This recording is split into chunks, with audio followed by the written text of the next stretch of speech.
জঙ্গিদের অভয়ারণ্য পশ্চিমবঙ্গ। আপনি গন্ডার পাবেন হচ্ছে জলদাপাড়ায়, জঙ্গি পাবেন পশ্চিমবঙ্গে, এটাই তো স্বাভাবিক। 26-এর নির্বাচন হয়ে যাক, এই জঙ্গি শোভন সরকার চলে যাক, তারপরে জঙ্গি দমন। সেখানে পুলিশ মন্ত্রী হচ্ছেন জঙ্গিদের প্রশ্রয় দেন, সেখানে তার গোয়েন্দা বিভাগ কি জঙ্গিদের ধরে ধরে জেলে পুরবে? দেবজিতা, আপনাকে মাধ্যমে স্বাগত। ধন্যবাদ। বলুন। বন্দে মাতরম। দাদা, এই যে দিল্লি পুলিশ এসে পশ্চিমবঙ্গ থেকে দুজন জঙ্গিকে গ্রেপ্তার করলো, জানান যাচ্ছে তার মধ্যে একজন হচ্ছে উমর ফারুক, যার বাড়ি মালদাতে। কি বলবেন এই বিষয়টা নিয়ে? কিছু বলার নেই তো। জঙ্গিদের অভয়ারণ্য পশ্চিমবঙ্গ। আপনি গন্ডার পাবেন হচ্ছে জলদাপাড়ায়, জঙ্গি পাবেন পশ্চিমবঙ্গে, এটাই তো স্বাভাবিক। আলাদা করে আবার বলবেন কি? সারা ভারতে সব জায়গা থেকে জঙ্গি শূন্য হচ্ছে, জঙ্গিদের বিরুদ্ধে জিরো জিরো টলারেন্স সব সিস্টেম আনা হচ্ছে, কিন্তু ওরা গিয়ে ওইসব করছে করছে কি করা যায়? দাদা, এই যে মানে দিল্লি পুলিশ এসে গ্রেপ্তার করলো, অথচ রাজ্য পুলিশ তারা কি করছে? রাজ্য পুলিশ তো এই তৃণমূলের প্রশাসন। তারা তো জঙ্গি দমন নয়, জঙ্গি সহন, জঙ্গি শোভন একটা প্রশাসন। জঙ্গিদের জন্য হারদায় আলাদা করে ঘর বাড়ি গ্রাম বানিয়ে দেওয়া হয়েছিল ওপার থেকে আসা রোহিঙ্গাদের জন্য, যাদের কি জঙ্গি সন্দেহে ওই বার্মা থেকেই বিতাড়িত হতে হয়েছে।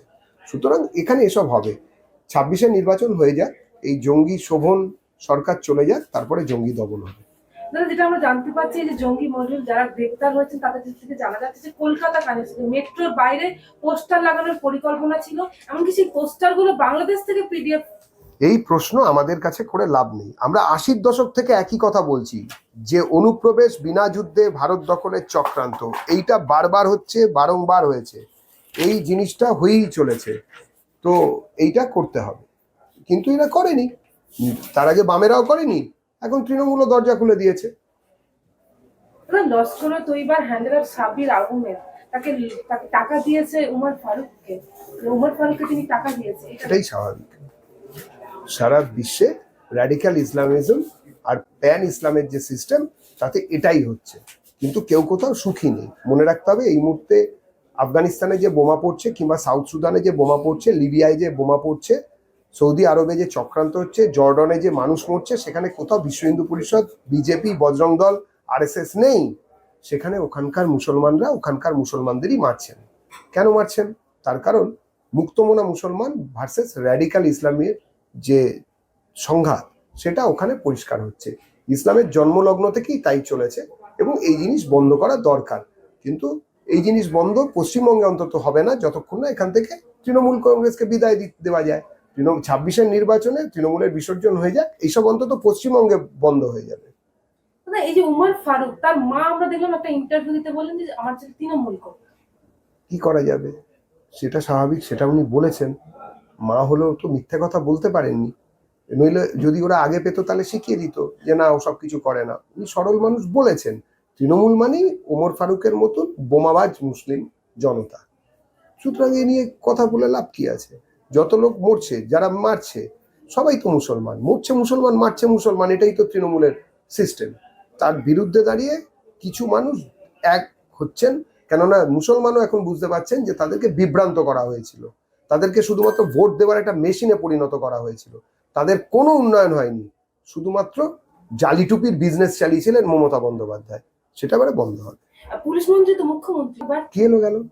সেখানে পুলিশ মন্ত্রী হচ্ছেন জঙ্গিদের প্রশ্রয় দেন, সেখানে তার গোয়েন্দা বিভাগ কি জঙ্গিদের ধরে ধরে জেলে পুরবে? এই মন্ত্রী চেঞ্জ হবে, মন্ত্রিত্বও যাবে, নতুন পুলিশ মন্ত্রী আসবেন, বিজেপির পুলিশ মন্ত্রী হবেন, স্বরাষ্ট্রমন্ত্রী হবেন, সব জঙ্গিরা জেলে যাবে। गरीबी मिटेगी, समृद्धि बढ़ेगी।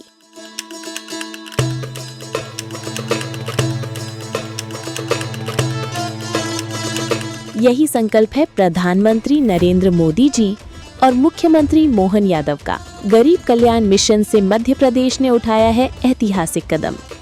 संबल 2.0 के तहत 1.75 करोड़ श्रमिकों का पंजीयन और गिग वर्कर्स भी अब लाभान्वित। हजारों श्रमिक परिवारों को 224 करोड़ का भुगतान। 39 लाख लोगों को मिला भू अधिकार पत्र, देश में प्रथम स्थान। 8 लाख छोटे व्यापारियों को मिला ऋण सहयोग। 56 लाख पेंशनधारियों को हर माह 4,000 करोड़ से अधिक राशि और 45 लाख परिवारों को मिला पक्का घर। अब हर नागरिक की सुविधा के लिए शुरू होगी मुख्यमंत्री सुगम परिवहन सेवा। प्रधानमंत्री मोदी जी और मुख्यमंत्री मोहन यादव के नेतृत्व में मध्य प्रदेश तेजी से बढ़ रहा है गरीबी मुक्त और आत्मनिर्भर भविष्य की ओर।